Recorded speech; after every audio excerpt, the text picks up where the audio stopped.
The rain began before the confession, as if Lagos itself had sensed that something inside the Balogun mansion was about to break. If you're new to this channel, just subscribe now, and say it in the comment section. That Sunday evening, thunder rolled over Ikoyi, rattling the tall glass windows of the three-story estate, and lightning illuminated the gold-plated gates bearing the family crest. Inside, beneath chandeliers imported from Italy and walls lined with artwork worth more than most people's houses, a secret waited. Before the night was over, love would be measured, loyalty would be weighed, and a billionaire would discover that the most expensive thing in his mansion was not gold, but truth. Chief Adebayo Balogun stood alone in his private study, adjusting the cuff of his white agbada. At 68, he still carried himself like the man who had built an empire from nothing. His voice could silence boardrooms. His signature could move millions. Oil contracts, real estate across Lekki and Banana Island, shipping interests, political connections, his name opened doors that were locked to others. Yet tonight, his hands trembled slightly. He looked at his reflection in the mirror. "Let's see who loves me," he murmured quietly. In the grand living room downstairs, his family gathered.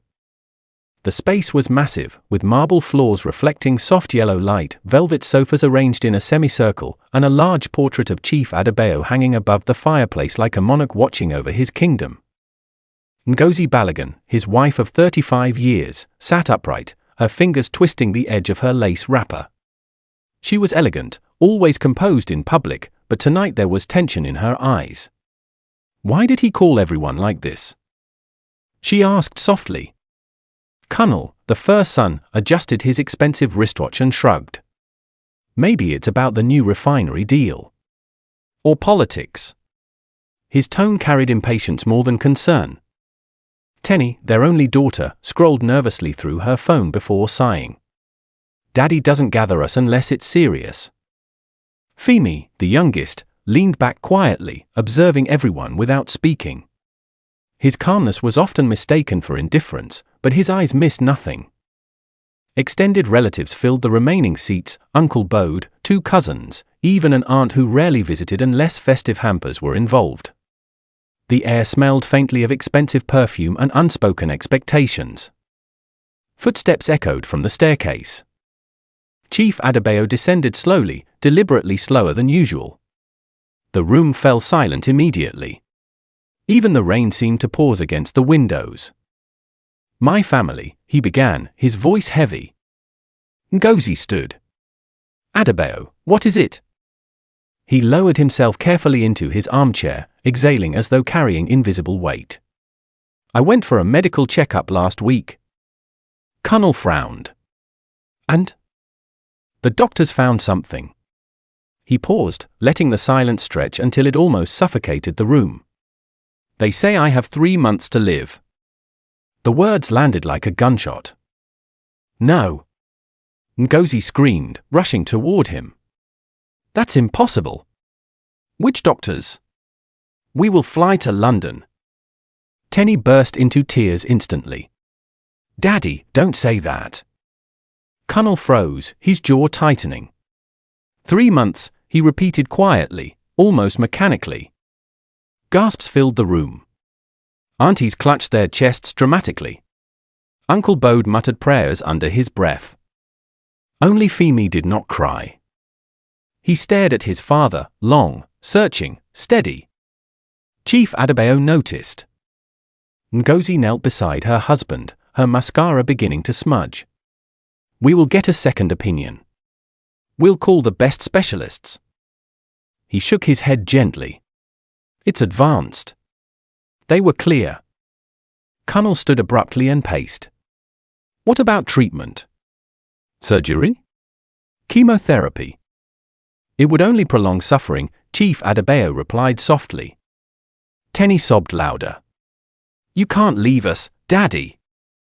The room dissolved into chaos, voices overlapping, panic rising, relatives whispering about fate and God's will.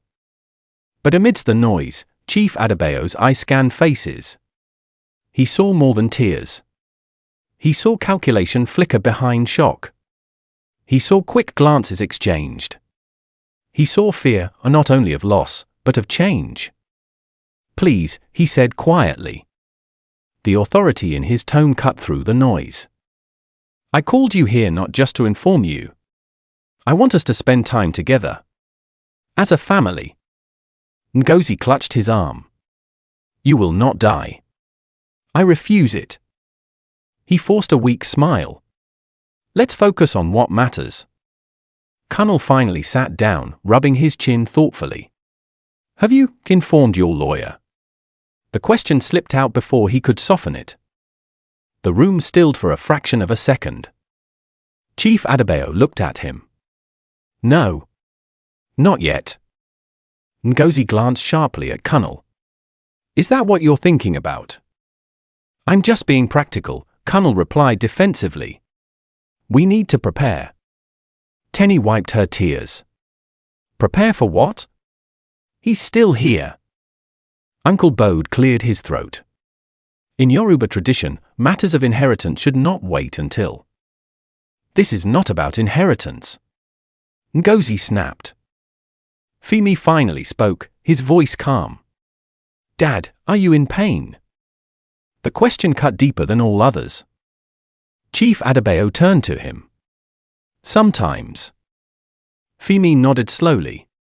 Are you scared? The room went quiet again. Chief Adebayo held his youngest son's gaze. For a split second, guilt brushed against his conscience.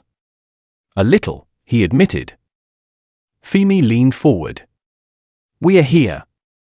The simplicity of the statement lingered in the air. Ngozi began crying again, softer this time. Why didn't you tell me earlier?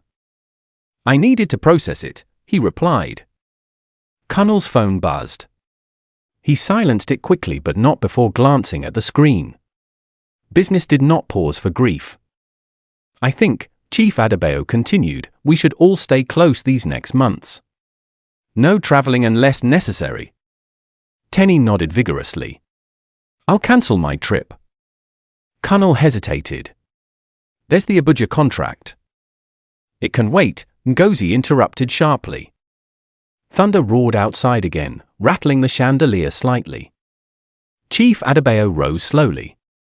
I'm tired.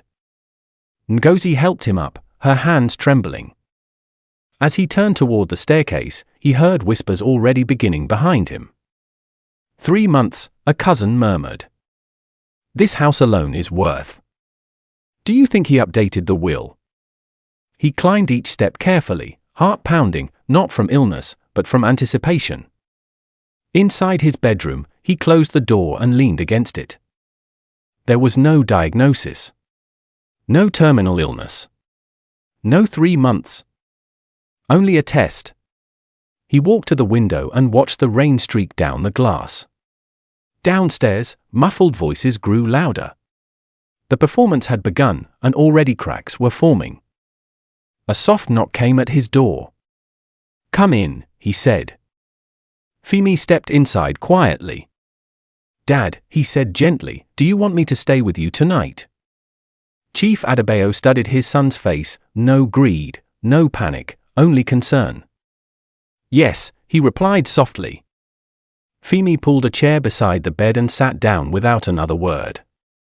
Outside, the rain continued to fall over Ikoyi, washing the streets clean while inside the mansion, something far dirtier had been exposed. And for the first time in decades, Chief Adebayo felt unsure not of his wealth, not of his power, but of the hearts that beat under his own roof. By Monday morning, the Balogun mansion no longer felt like a home. It felt like a waiting room. The atmosphere had shifted overnight. The air carried something heavy, thicker than grief, sharper than fear. Servants walked more quietly. Doors closed more softly. Even the clinking of cutlery during breakfast sounded cautious, as if metal itself feared being overheard. Chief Adebayo sat at the head of the long dining table, wrapped in a light shawl for effect. He moved slower now, measured his breathing, occasionally pressing his palm to his chest. The performance required discipline. If he was going to test them, he had to commit. Ngozi sat beside him, eyes swollen from crying. She hadn't slept. Every few minutes, she reached to touch his arm as though confirming he was still warm. Did you sleep? She asked gently. A little, he replied, forcing a faint smile. Connell entered the dining room already dressed in a crisp navy suit. He paused when he saw his father. "Morning, Dad," he said, voice softer than usual. Chief Adebayo noticed the shift immediately. Connell rarely used Dad. It was almost always the Sir Or's chief. "Good morning." Tenny followed, wrapped in a silk robe, her eyes red but alert. Femi arrived last, casual, quiet, and observant as always. They ate in near silence until Ngozi cleared her throat. "I think we should call the lawyer today," she said carefully. "Just to organize things." The words hovered between concern and calculation. Chief Adebayo looked down at his tea. "Is that necessary already?" "It's just preparation," Connell interjected quickly. "We don't want confusion later." Later. The word struck louder than thunder. Tenny nodded hesitantly. "It's responsible." Femi said nothing. He stirred his coffee slowly, watching. Chief Adebayo sighed as if exhausted. "We'll discuss it." That afternoon, sympathy bloomed, at least on the surface. Ngozi insisted on accompanying him everywhere in the house. She cancelled her social commitments and instructed the staff to prepare special meals. Herbal mixtures began appearing on his bedside table. She massaged his shoulders gently. "My husband," she whispered once, pressing her forehead against his hand. "You must fight." But later that evening, after she thought he was asleep, he heard her voice in the hallway. "Yes, call Barrister Adewale," she whispered urgently on the phone. "We need to review everything, discreetly." He closed his eyes. Within 48 hours, the mansion had transformed into a theatre. Connell became the most attentive son Lagos had ever seen. He drove his father to the garden in a wheelchair that wasn't necessary. He cancelled meetings publicly and made sure staff noticed. "Daddy, are you comfortable?" "Daddy, should I bring the cardiologist from Dubai?" "Daddy, you built all this. You can't just leave." But at night, walls in large houses carry whispers. Chief Adebayo, seated quietly in his study, overheard Connell speaking on the phone. "Yes, it's confirmed. 3 months, max. No, I'll take over operations gradually. Of course I'll restructure the board. Once Papa goes, I'll finally take control." A pause. "No, he hasn't updated the will yet. That's why we need to move fast." The word sliced deeper than any diagnosis could have. Meanwhile, Tenny cried loudly during the day, hugging her father dramatically, posting inspirational Bible verses in family groups, requesting prayer sessions. But in her bedroom at night, the blue glow of her laptop illuminated something else. "How to transfer property ownership before death in Nigeria," she typed. Her brows furrowed as she read legal articles. She scribbled notes. "If ownership is joint before passing," she muttered, "it simplifies inheritance." She didn't hear the soft footsteps outside her door. She didn't see the shadow pause briefly in the hallway. Chief Adebayo returned quietly to his room. Then there was Uncle Bode. He arrived daily now. "Adebayo, my brother," he said dramatically, gripping his hand. "Life is fleeting." Yet within the same hour, he cornered Connell in the courtyard. "As the first son, tradition supports you," Uncle Bode advised. "But you must secure your position early." Secure your position. Like this was a military coup. The mansion no longer smelled of love. It smelled of strategy. Only one person behaved differently. Femi. He did not hover. He did not whisper on phones. He did not discuss lawyers or assets. Instead, he sat quietly beside his father in the evenings. On Wednesday night, rain fell again, softer this time. Femi sat near the bed, elbows on knees. "Dad," he said gently, "what hurts the most?" Chief Adebayo hesitated. "My chest, sometimes." Femi nodded slowly. I don't mean physically. Silence lingered. What are you afraid of? Femi asked. Chief Adebayo looked at his son carefully. The boy's eyes held no hunger. Only curiosity and concern. I'm afraid, the old man said softly, of leaving things unfinished. Like what? Family unity. Femi exhaled. Unity can't be forced by money. The words landed heavier than expected.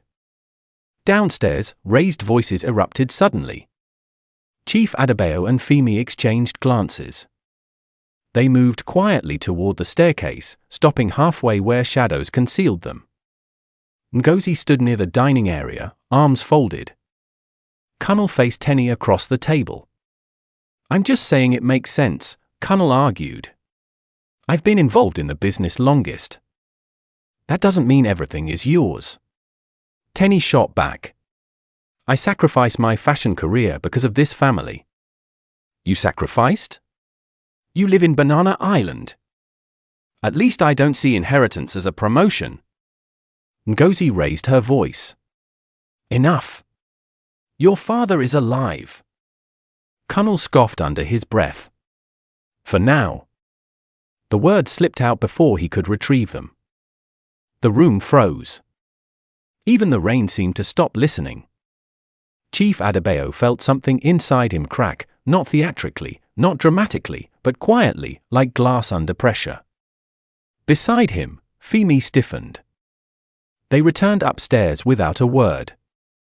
Later that night, as the house fell into uneasy silence, Chief Adebayo sat alone in his study, lights dimmed. He opened a leather notebook and wrote. Day 3. Tears are loud. Intentions are louder. Colonel, ambition. Tenny, calculation. Ngozi, fear mixed with control. Femi, love? He closed the book slowly. Footsteps approached. Ngozi entered without knocking. We need to talk, she said softly, closing the door behind her. He looked up, feigning fatigue. About what? She hesitated. About the will. There it was again. I want to ensure there's no confusion after you're gone, she continued carefully. The properties in Lekki. The Ikoyi shares. The offshore accounts. He studied her face. Are you worried about the children, he asked quietly, or yourself? Her eyes widened. How can you say that? I'm just asking. Tears welled again. I gave you my youth, Adebayo. I stood beside you when you had nothing. And now, he asked gently. She swallowed. Now I don't want outsiders controlling what you built. Outsiders. The word echoed. Rest, she said finally, kissing his forehead. When she left, the mansion felt colder. 3 days into the test, and the fractures were widening. Chief Adebayo leaned back in his chair, staring at the ceiling. He had built pipelines across Nigeria. Negotiated with ministers. Survived hostile takeovers. Outwitted competitors. But nothing had prepared him for this. Nothing had prepared him for measuring the weight of his own children's hearts. Outside, Lagos traffic hummed in the distance, unaware that inside one of Ikoyi's most powerful homes, a silent war had already begun. And Chief Adebayo watched every move. By the end of the first week, grief had developed a routine. Breakfast sympathy. Afternoon strategy. Nighttime whispers. Chief Adebayo moved through his mansion like a ghost attending his own funeral rehearsal. He coughed occasionally for effect. Walked slower. Spent more time indoors. He watched everything.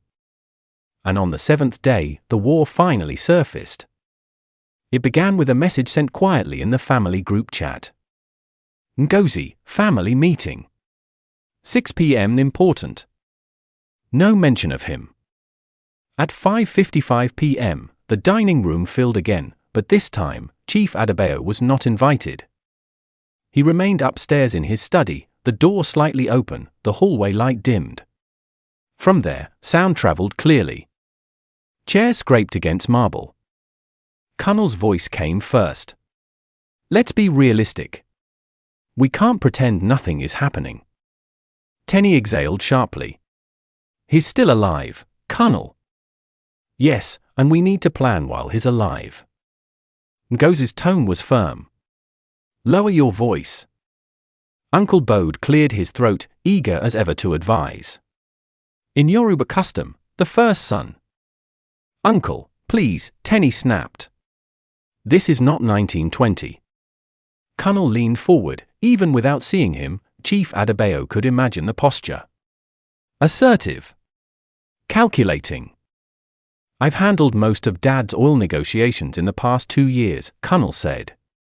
The board already respects me. It makes sense for me to take over operations. And the properties? Tenny challenged. The Banana Island house? The Lekki estates? We'll distribute fairly. Fairly, she laughed bitterly. Define fairly. Ngozi intervened. This isn't about fighting. Then what is it about? Cunnell demanded. Waiting until lawyers divide us like strangers. Silence stretched. Chief Adebayo's hand tightened around the armrest of his chair upstairs. Tenny's voice softened slightly. I gave up my fashion school in London because Dad said family comes first. I stayed back. I supported events. I handled charity functions. That counts. And I built revenue, Cunnell fired back. And Mama? Tenny added suddenly. Where does she stand? The question shifted the air. Ngozi inhaled slowly. Your father and I built this together. Cunnell hesitated. Nobody is denying that, Mama.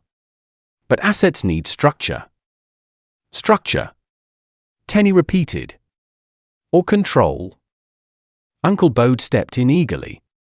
If I may suggest, we can draft a preliminary agreement. So when the inevitable happens. The inevitable hasn't happened. Ngozi snapped. Then Cunnell said it. Not loudly. Not angrily. Almost thoughtfully. Honestly. I just hope he doesn't suffer too long. The words hung in the air like poison. No one responded immediately. From upstairs, Chief Adebayo felt something inside him collapse, not dramatically, but steadily. The way a building weakens from its foundation before anyone notices cracks on the surface. Below, chairs shifted uncomfortably. Tenny spoke first. Cunnell, that's a terrible thing to say. I mean medically, he defended quickly.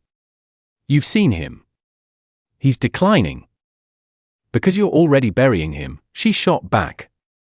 Ngozi's voice trembled. Enough. We will not wish death into this house.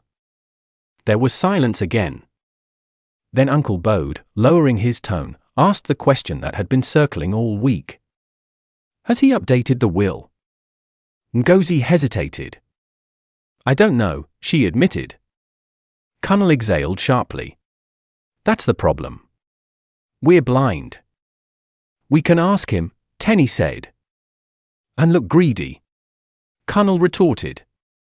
You already do, she replied coldly. Chairs scraped again as tension rose. Upstairs, Chief Adebayo closed his eyes briefly. He had expected concern. Perhaps even subtle maneuvering. But hearing it aloud, hearing his life reduced to a transition plan, felt different. He stood quietly and moved further down the hallway, staying hidden in shadow.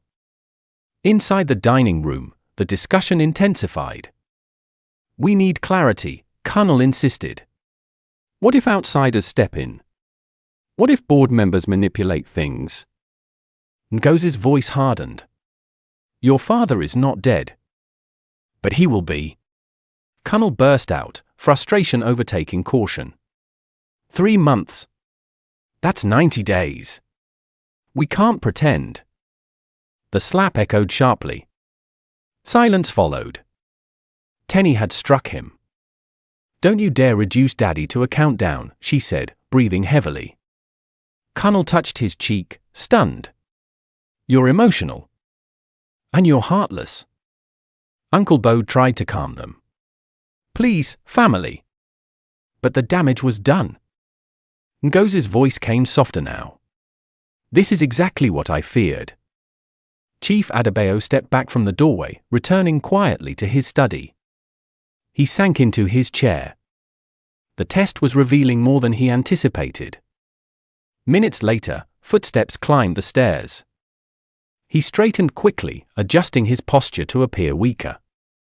A knock. Come in. Colonel entered first.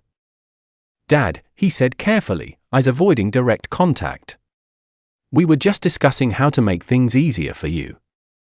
Oh. Chief Adebayo replied faintly. Yes. Business continuity. Continuity, he repeated. Colonel nodded. You built too much for it to fall apart. And you're worried it might. Colonel hesitated. I just want to protect your legacy. Chief Adebayo studied his son's face. Ambition burned there. Fear too, but not fear of losing a father. Fear of losing opportunity. That's thoughtful, Chief Adebayo said quietly. Colonel relaxed slightly. Rest, Dad. I'll handle things. After he left, Tenny appeared. She sat gently at the edge of the bed. I'm sorry, she whispered. For what? For how things are becoming. He looked at her carefully. What are they becoming? She swallowed. Ugly. He reached for her hand. Are you worried about me, he asked softly, or about what happens after? Her eyes filled with tears. Both. Honest. At least partially. Later that night, when the house finally settled, Chief Adebayo walked slowly toward the kitchen for water. Voices drifted from the back terrace. Colonel and Uncle Bode again. If Mama sides with Tenny, it complicates things, Colonel muttered. Secure the board first, Uncle Bode advised. Influence is power. And Femi? Colonel asked. A pause. He's too quiet, Uncle Bode replied. Watch him. Chief Adebayo returned upstairs unnoticed. In his study, he opened the leather notebook again. Day 7. Greed grows faster than grief. Colonel, impatience exposed. Tenny, resentment simmering. Ngozi, fear of instability. Bode, opportunistic. Femi, absent from the war. He underlined the last line. Because Femi had not attended the meeting. Earlier that evening, while voices rose downstairs, Femi had been elsewhere. At the hospital. Not because he believed the diagnosis, but because something about it didn't sit right. He had asked questions at the reception desk. Checked records discreetly. Spoken to a nurse he knew from university. And what he found made his chest tighten. There was no file. No terminal report. No record of his father's supposed illness. As midnight approached, Femi stood outside his father's study door. He hesitated only briefly before knocking. Inside, Chief Adebayo closed his notebook. Come in. Femi stepped in slowly, eyes steady. Dad, he said calmly, closing the door behind him. Yes? There was no anger in Femi's expression. No accusation. Only clarity. I went to the hospital today. The room grew still. They have no record of any diagnosis. Silence stretched between father and son. Femi's voice remained even. Why are you pretending to die? The question did not shake Chief Adebayo the way Colonel's ambition had. It did not wound him the way overheard whispers had. Instead, it exposed him. Why are you pretending to die? Femi's voice was steady, controlled, almost gentle. For the first time since the performance began, Chief Adebayo did not reach for theatrics. He did not cough. He did not adjust his posture to appear weak. He simply looked at his youngest son and exhaled slowly. "How much did you find out?" he asked quietly. "Enough," Femi replied. "There's no terminal illness. No record. No specialist." The room felt smaller suddenly. Chief Adebayo leaned back in his chair. "Sit down." Femi remained standing. "I'd rather stand." A flicker of pride crossed the old man's face. Then it faded. "I needed to know," Chief Adebayo said. "To know what?" Femi asked. "Who would mourn me, and who would measure me?" Silence. Femi absorbed the words without reacting immediately. "You think pretending to die will show you love?" he asked after a moment. "It reveals character," Chief Adebayo replied. "When people believe the end is near, masks fall." Femi stepped closer to the desk. "And what have you seen so far?" Chief Adebayo did not answer quickly. "I've seen fear," he said finally. "Fear of losing you. Fear of losing control." The words lingered between them. Femi folded his arms. "You built an empire. But did you build us?" The question hit harder than accusation. Chief Adebayo's jaw tightened slightly. "I provided." "You provided comfort," Femi corrected calmly. "Drivers. Schools abroad. Private jets. But character isn't inherited like property." The old man looked away briefly. "Are you judging me?" he asked. "I'm asking you," Femi said, "what exactly are you testing?" Chief Adebayo stood slowly now, abandoning the frail act entirely. "I grew up with nothing," he began. "Nothing. My father died with debts.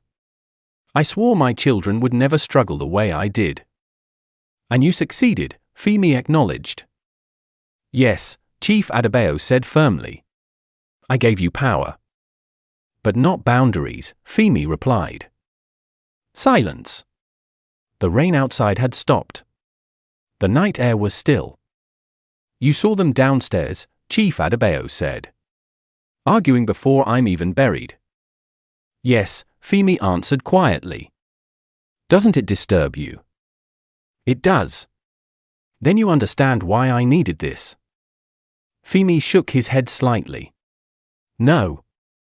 I understand why you're disappointed. But testing love with death is manipulation." The word manipulation hung heavy. Chief Adebayo stiffened. "I am their father. And fathers don't play psychological games." Femi asked gently. The billionaire who had faced hostile boardrooms now struggled to maintain eye contact with his own son. "What would you have me do?" Chief Adebayo asked. Femi stepped closer to the desk. "If you want to know who loves you," he said calmly, "don't test them with death." "Then how?" the old man pressed. "Test them with loss." Chief Adebayo frowned slightly. "Explain." "Money is what created the imbalance," Femi continued. "Everyone is calculating because wealth is central. Remove it." The room went silent again. "Remove it." Chief Adebayo repeated slowly. "Transfer most of it to charity," Femi said. "See who stays close when there's nothing to inherit." The suggestion struck like lightning. "Everything?" Chief Adebayo asked. "Most," Femi clarified. "Let them believe there's nothing significant left." The old man's eyes narrowed slightly, not in anger, but in thought. "You would risk your own inheritance." Femi shrugged lightly. "If I stay close for money, then I deserve to lose it." Chief Adebayo studied him carefully, searching for hidden ambition. There was none. Only conviction. "You're not angry?" Chief Adebayo asked. "About what?" "About being tested too." Femi gave a small, almost sad smile. "If I was chasing money, I would have confronted you downstairs in front of everyone." That was true. Instead, he had come alone. You realize this could tear the family apart, Chief Adebayo said. Femi's voice softened. It's already tearing apart. The truth settled heavily. Downstairs, faint laughter drifted from the living room, forced, uneasy. Chief Adebayo walked toward the window and looked out at the city lights of Ikoyi. When I started my first oil contract, he said slowly, I had one pair of shoes. One. I slept in my office. I built everything brick by brick. And somewhere along the way, Femi added gently, money became the glue. Chief Adebayo turned back toward him. If I do this, he said, there's no going back. There is, Femi replied. You can always restore money. You can't restore integrity once it's gone. The statement settled deeply. For the first time in days, Chief Adebayo felt clarity instead of confusion. You really don't care about inheritance? He asked one last time. Femi's eyes did not waver. I care about you being respected. Not feared. Not calculated. Respected. The old man nodded slowly. Call the lawyer tomorrow, Femi added. And tell him what? That 80% goes to charity. Why 80? Chief Adebayo asked, a faint trace of curiosity returning. Enough to hurt, Femi answered calmly. Not enough to destroy. A faint smile almost formed on Chief Adebayo's lips. You're strategic, he said. I learned from you, Femi replied. They stood in silence for several seconds. Then Chief Adebayo walked around the desk and placed a hand on his son's shoulder. You're the only one who asked if I was scared, he said quietly. Femi's expression softened. Because that's what matters. A knock interrupted them. Ngozi's voice floated through the door. Adebayo? Are you resting? Chief Adebayo glanced at Femi. Go, he whispered. Femi nodded and exited through the side door leading to the corridor before Ngozi entered. She stepped in cautiously. You're awake, she observed. Yes. She studied his posture for a moment, perhaps sensing something had shifted. I've been thinking, she began carefully. We need to secure the family foundation. Secure, he repeated. Yes. Before outsiders interfere. He watched her carefully now, not as a husband seeking comfort, but as a man evaluating motives. Ngozi, he said gently, if there were less money, would this family survive? She frowned. Why would there be less money? Hypothetically. Her expression tightened. Why are you asking that? Answer me. She hesitated. It would be harder, she admitted. For who? For everyone. He nodded slowly. Rest, she said finally. We'll talk tomorrow. When she left, the room felt different. Not lighter, but clearer. Chief Adebayo returned to his desk and reopened the leather notebook. Day 8. The quietest child speaks the loudest truth. Perhaps I was not testing them. Perhaps life is testing me. He closed it gently. The game had evolved. This was no longer about pretending to die. It was about revealing what truly lived inside the Balogun family. And tomorrow, the real test would begin. 2 weeks later, the Balogun mansion looked like it was preparing for a funeral without a body. The curtains were drawn halfway. Visitors were restricted. Staff moved in hushed coordination. Rumors had begun circulating in elite Ikoyi circles that Chief Adebayo Balogun was not doing well. And today, the lawyer was coming. Chief Adebayo sat in the grand living room again, the same room where he had first announced his diagnosis. This time, he looked weaker on purpose. His movements were slower, his breathing more deliberate. He allowed his shoulders to slump slightly. Ngozi sat beside him, dressed in muted tones, eyes red but dry. Kunal stood near the window, arms folded tightly. Tenny sat upright, clutching a handkerchief. Uncle Bode had arrived early, claiming moral support.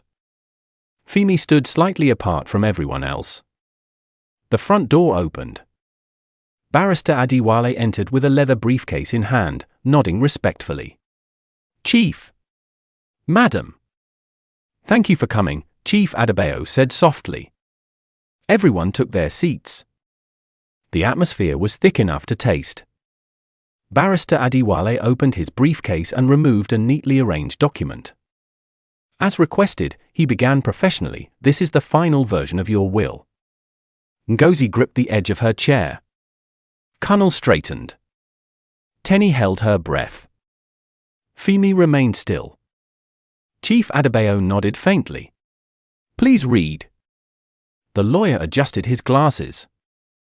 "In the event of my passing, I, Chief Adebayo Balogun, being of sound mind, declare the following distribution of assets."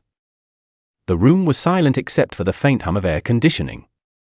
80% of my total estate, including business shares, offshore accounts, and real estate holdings, shall be transferred to the Balogun Foundation, designated for the welfare and education of orphan children in Ibadan. It felt like oxygen disappeared. "What?" Colonel burst out. Ngozi's hand flew to her mouth. 80%. Tenny stared blankly. "To charity." Uncle Bode nearly stood. "This must be a mistake." Barrister Adewale continued calmly. "The remaining 20% shall be distributed to the only child who, throughout this period, did not inquire about financial matters or inheritance structure. Femi Balogun." Silence detonated. Colonel stood up completely now. "This is ridiculous." Tenny turned sharply toward Femi. "You knew." Femi shook his head calmly. "No." Ngozi's voice trembled, not dramatically, but genuinely shaken. "Adebayo, 80%. Chief Adebayo slowly raised his head. "Yes." Colonel began pacing. "This is emotional decision-making." "Dad, you're not thinking clearly." "I've never been clearer," Chief Adebayo replied quietly. "You can't give away what generations should build." Colonel argued. "I am building something," Chief Adebayo said. "By destroying us?" Tenny snapped. Ngozi leaned forward desperately. "Think about your grandchildren." "I am," he replied. Uncle Bode intervened. "Chief, tradition." "Tradition does not justify greed," Chief Adebayo cut in sharply. The authority in his voice shifted the room. Colonel's frustration boiled over. "So because we discussed practical matters, you punish us?" "Punish?" Chief Adebayo repeated slowly. "You tested us?" Colonel accused. "This whole sickness." Ngozi turned sharply. "What do you mean tested?" Silence fell again. Chief Adebayo stood up. No trembling. No weakness. No frailty. He stood tall. Strong. Completely healthy. Gasps filled the room. "I am not dying," he said clearly. Ngozi staggered backward slightly. "What?" Tenny's hand dropped from her mouth. Colonel froze. "There is no terminal illness," Chief Adebayo continued. "There never was." "You lied?" Ngozi whispered. "I revealed," he corrected. The room erupted. "This is manipulation!" Colonel shouted. "You humiliated us!" Tenny cried. "You made us grieve for nothing!" Ngozi's voice cracked. Chief Adebayo did not raise his voice. "I watched," he said calmly. "I listened." He turned toward Colonel. "I heard you say you hoped I wouldn't suffer long." Colonel's face drained of color.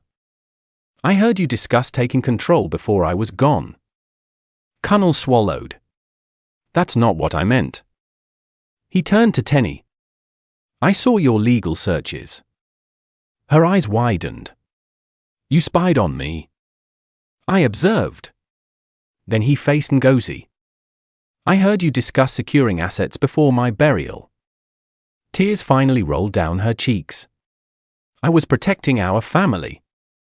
From who? He asked. No one answered. The silence was heavier than any argument. He stepped forward slowly.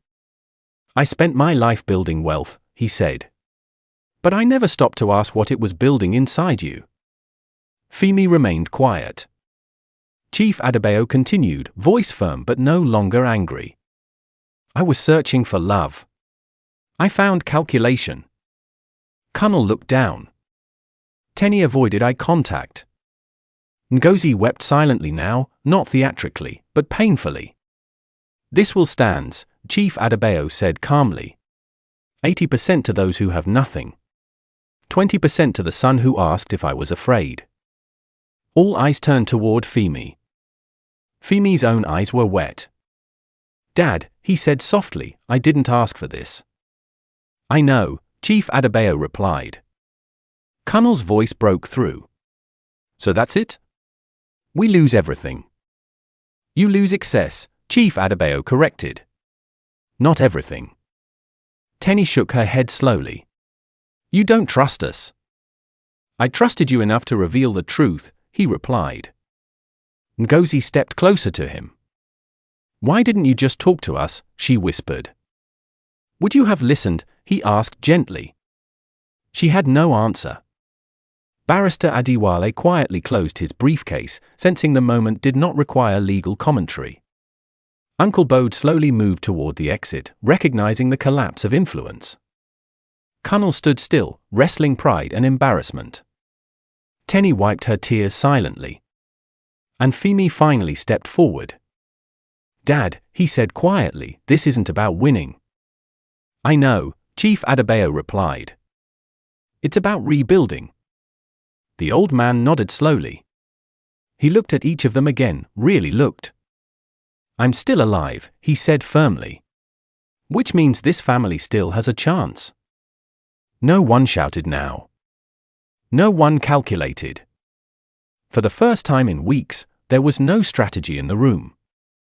Only exposure. Wealth builds houses, Chief Adebayo said quietly. Character builds families. This time, no one argued. Because for the first time, they understood the difference.